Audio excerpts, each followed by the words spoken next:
ನಮಸ್ಕಾರ, ಟೆಕ್ ಟೇಲ್ಸ್ಗೆ ಸ್ವಾಗತ. ಹಾಗೆ ಇರುತ್ತೆ ಇವತ್ತಿನ ಪ್ರಧಾನ ಸಮಾಚಾರ. ದೇಶ ವಿದೇಶದ ಪ್ರಮುಖ ವಿದ್ಯಮಾನಗಳು ಮತ್ತು ರಾಜ್ಯದ ಆಗುಹೋಗುಗಳನ್ನು ಕ್ಷಣಕ್ಷಣದ ಅಪ್ಡೇಟ್ಸ್ ಮೂಲಕ ನೋಡೋಣ. ಮೊದಲಿಗೆ ಕರ್ನಾಟಕದ ಸುದ್ದಿಗಳು.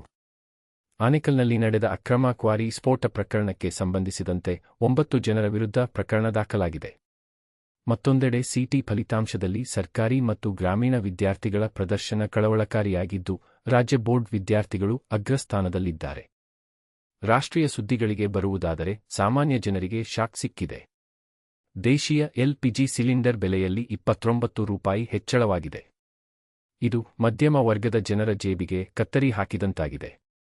ಇತ್ತ ಕಾಪು ಬಳಿ ಅಕ್ರಮ ಮರಳು ಸಾಗಣೆ ಮಾಡುತ್ತಿದ್ದ ಚಾಲಕನನ್ನು ಪೊಲೀಸರು ವಶಕ್ಕೆ ಪಡೆದಿದ್ದಾರೆ. ಅಂತಾರಾಷ್ಟ್ರೀಯ ಮಟ್ಟದಲ್ಲಿ ಉಕ್ರೇನ್ ರಷ್ಯಾದ ಸೇಂಟ್ ಪೀಟರ್ಸ್ಬರ್ಗ್ ನಗರದ ಮೇಲೆ ಡ್ರೋನ್ ದಾಳಿ ನಡೆಸಿದೆ. ರಷ್ಯಾ ಇದನ್ನು ಅಭೂತಪೂರ್ವ ದಾಳಿ ಎಂದು ಕರೆದಿದ್ದು, ನಾಗರಿಕರಿಗೆ ಮನೆಯಲ್ಲೇ ಇರಲು ಸೂಚಿಸಲಾಗಿದೆ. ಫ್ರಾನ್ಸ್ನಲ್ಲಿ ರಾಜಕೀಯ ವಿವಾದಕ್ಕೆ ಕಾರಣವಾಗಿರುವ ಬೃಹತ್ ಔತಣಕೂಟಗಳ ಸುದ್ದಿಯೂ ಸದ್ದು ಮಾಡುತ್ತಿದೆ.